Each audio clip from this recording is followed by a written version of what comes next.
Halo, nama saya Andriani Meiranggun, saya dari kelas manajemen 6R Universitas Widya Dharma Pontianak. Di sini, saya akan menjelaskan materi dari perilaku konsumen, yaitu dari bab 5, pandangan individual konsumen. Yang pertama ada persepsi. Persepsi merupakan cara pandang seseorang dalam melihat atau mengartikan suatu hal yang hanya bisa didapat lewat bantuan panca indera seperti penglihatan dan juga pendengaran. Menurut Kotler, persepsi adalah proses saat seseorang memilih, mengorganisasi, serta menginterpretasikan informasi yang datang menjadi arti sendiri untuk menciptakan gambaran secara keseluruhan. Maksud dari informasi tersebut yaitu segala sesuatu yang masuk serta menciptakan sensasi bagi seseorang. Contohnya, mulai dari produk, kemasan, merek, hingga iklan. Yang B ada persepsi konsumen. Bisa dikatakan bahwa persepsi itu adalah proses saat konsumen memilih, mengorganisasi, serta menginterpretasikan informasi menjadi suatu arti tersendiri bagi dirinya. Mengapa? Karena persepsi manusia sangat dipengaruhi oleh faktor internal dan juga eksternal. Faktor internal tersebut mencakup pengalaman, kebutuhan, nilai yang dianut, serta pengharapan. Kemudian faktor eksternal mencakup situasi, penampilan produk, serta sifat stimulus. Kemudian yang kedua ada kepribadian. Kepribadian didefinisikan sebagai ciri-ciri kejiwaan dalam diri yang menentukan dan mencerminkan bagaimana seseorang menanggapi lingkungannya. Kepribadian mempengaruhi pilihan seseorang terhadap produk. Sifat-sifat yang mempengaruhi cara konsumen merespon usaha promosi para pemasar. Dan kapan, di mana, dan bagaimana sifat mereka mengkonsumsi produk dan jasa tertentu. Karena itu, menghadapkan karakteristik kepribadian khusus yang berhubungan dengan perilaku konsumen sangat berguna dalam penyusunan strategi segmen pasar perusahaan.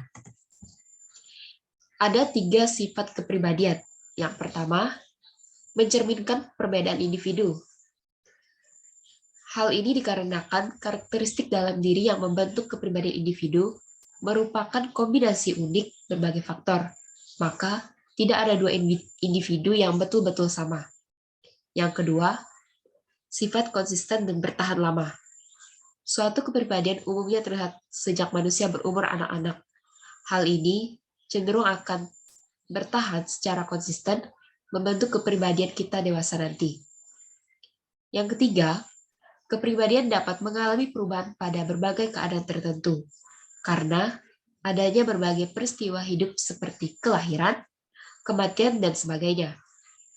Kepribadian seseorang berubah tidak hanya sebagai respon terhadap berbagai peristiwa yang terjadi tiba-tiba, tetapi juga sebagai bagian dari proses menuju kedewasaan secara mental dan berangsur.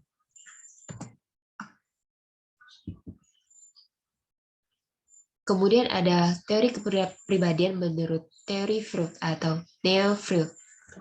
Teori ini dibangun atas dasar pemikiran bahwa kebutuhan atau dorongan yang tidak disadari didorong oleh dorongan dan dorongan biologi lainnya yang merupakan inti dari motivasi dan kepribadian manusia.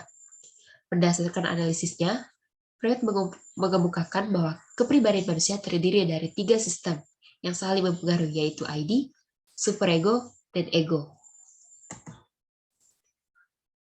Ada keinovatifan konsumen dan sifat kepribadian yang berkaitan. Keinovatifan konsumen tersebut merupakan mereka yang cenderung menjadi orang pertama yang mencoba berbagai produk dan jasa. Ada juga sifat kepribadian yang saling berkaitan, yaitu keinovatifan, dogmatisme, karakter sosial, tingkat stimulasi optimum, dan juga mencari variasi dan kesenangan yang baru. Kemudian, faktor kepribadian kognitif ini mempengaruhi berbagai aspek perilaku konsumen, khususnya untuk 2 sifat kepribadian, yaitu kebutuhan akan kognisi. Kebutuhan ini mengukur kebutuhan akan kesenangan seseorang untuk berpikir, orang-orang yang suka visual atau pengamat versus orang-orang yang suka verbal atau kata-kata. Yang kemudian, ada faktor-faktor yang terbentuknya kepribadian. Adapun faktor-faktor yang mendukung terbentuknya kepribadian seseorang yaitu unsur-unsur badan dan juga jiwa manusia serta lingkungannya. Unsur kedua biasanya disebut sebagai faktor endogen dan faktor eksogen. Kedua faktor tersebut menjadi determinan kepribadian seseorang, sebab pertumbuhan serta perkembangan akan berpengaruh pada perkembangan kepribadian seseorang, kemudian watak manusia akan ditentukan dan juga dipengaruhi oleh kekuatan dari kedua faktor tersebut. Yang ketiga ada pembelajaran, memori, dan pemikiran. Pembelajaran konsumen merupakan proses di mana para individu memperoleh pengetahuan dan pengalaman dalam pembelian dan konsumsi yang mereka terapkan pada perilaku yang berhubungan di waktu yang akan datang. Kebanyakan pembelajaran konsumen diperoleh secara kebetulan, namun ada juga yang disengajai. Ada jenis-jenis proses dalam belajar. Yang pertama, belajar kognitif. Belajar kognitif ini adalah proses belajar yang dicirikan oleh adanya perubahan pengetahuan yang menekankan proses mental konsumen untuk mempelajari informasi. Yang kedua, belajar perilaku. Belajar perilaku yaitu proses belajar yang terjadi ketika konsumen bereaksi dengan lingkungannya atau stimulus luar. Pengalaman dan lingkungannya akan menyebabkan perubahan perilaku yang relatif permanen. Proses belajar perilaku terbagi lagi. Yang pertama, proses belajar classical conditioning. Proses ini adalah suatu teori belajar yang mengutarakan bahwa makhluk hidup baik berupa manusia atau binatang adalah makhluk pasif yang bisa diajarkan perilaku tertentu melalui pengulangan atau conditioning, atau bisa kita sebut repetition. Yang kedua, proses belajar instrument conditioning atau operant conditioning. Proses ini adalah proses belajar yang terjadi pada diri konsumen akibat konsumen menerima imbalan yang positif atau yang negatif karena mengkonsumsi suatu produk sebelumnya. Dan yang ketiga, proses belajar vicarious learning atau observational or social learning. Proses ini merupakan proses belajar yang dilakukan oleh konsumen ketika ia mengamati tindakan dan perilaku yang lain dan konsekuensi dari perilaku tersebut. Ada 3 konsep utama yang diturunkan dari proses belajar classical conditioning. Yang pertama, pengulangan. Kedua, generalisasi stimulus. Ketiga, diskriminasi stimulus. Yang pertama, pengulangan adalah proses menyampaikan pesan kepada konsumen berulang kali dengan frekuensi yang berulang kali. Kedua, generalisasi stimulus merupakan proses belajar konsumen karena konsumen mampu melakukan generalisasi terhadap stimulus yang diterimanya. Yang ketiga, diskriminasi stimulus, yaitu lawan kata dari generalisasi stimulus, artinya konsumen mampu memberikan kesimpulan terhadap stimulus yang diberikan produsen, apakah ada perbedaan atau ciri khas berbeda dengan produk pesaing. Kemudian ada memori atau ingatan. Memori adalah sistem mental yang aktif bekerja untuk menerima, menyimpan, mengatur, mengubah, dan mengingat informasi. Memori terdiri dari 2 komponen yang saling terkait, yaitu jangka pendek dan juga jangka panjang. Proses memori itu yaitu pengambilan informasi dimulai dengan mengingat kode. Sebuah kode adalah bagian tertentu dari informasi yang telah tersimpan dalam memori jangka panjang. Ketika kode diingat, kemudian ditransfer dari memori jangka panjang untuk memori jangka pendek, sehingga seseorang menjadi sadar akan informasi yang berkaitan dengan produk. Cara pemasar dapat membantu ingatan konsumen. Caranya bagaimana sih? Ada 3 cara. Yang pertama pengulangan, kedua isyarat bergambar, kemudian pembelajaran. Pengulangan berulang kali dapat membuat seorang konsumen mengingat bahwa iklan yang telah diberikan yaitu sangat baik. Maksudnya, pengulangan ini mengiklankan suatu produk dapat membantu konsumen untuk mengingat tentang suatu produk. Kemudian isyarat bergambar.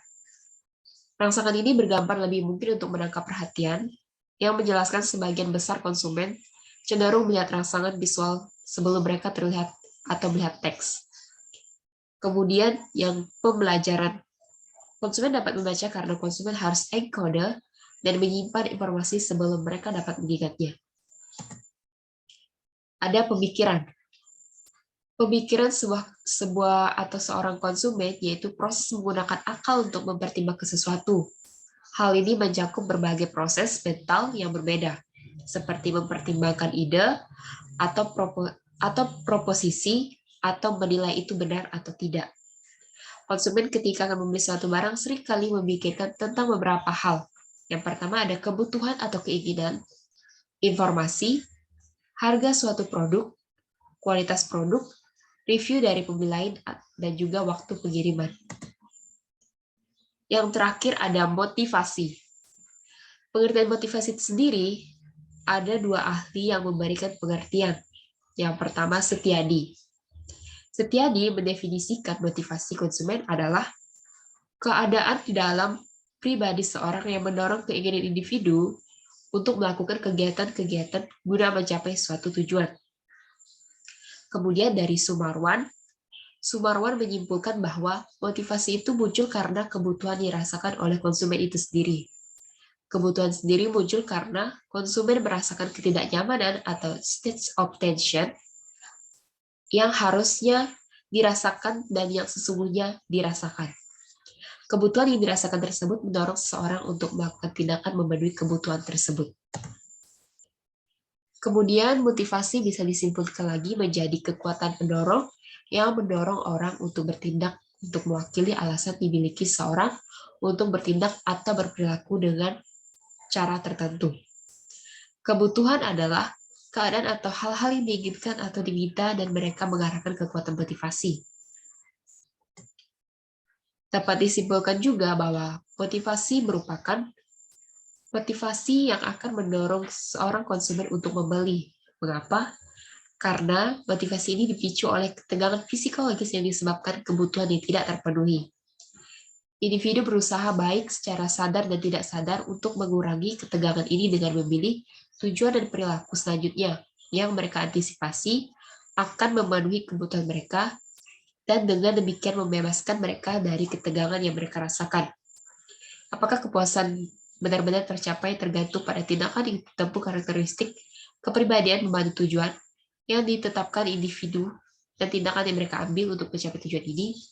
Tentu saja iya, karena motivasi itu sendiri sangat membantu kita dalam untuk memilih barang, harga, kualitas, dan juga jaminan hingga waktu yang akan dikirim. Demikian presentasi dari saya. Jika ada kekurangan yang ada dalam presentasi ini, saya ucapkan maaf. Sekian dan terima kasih.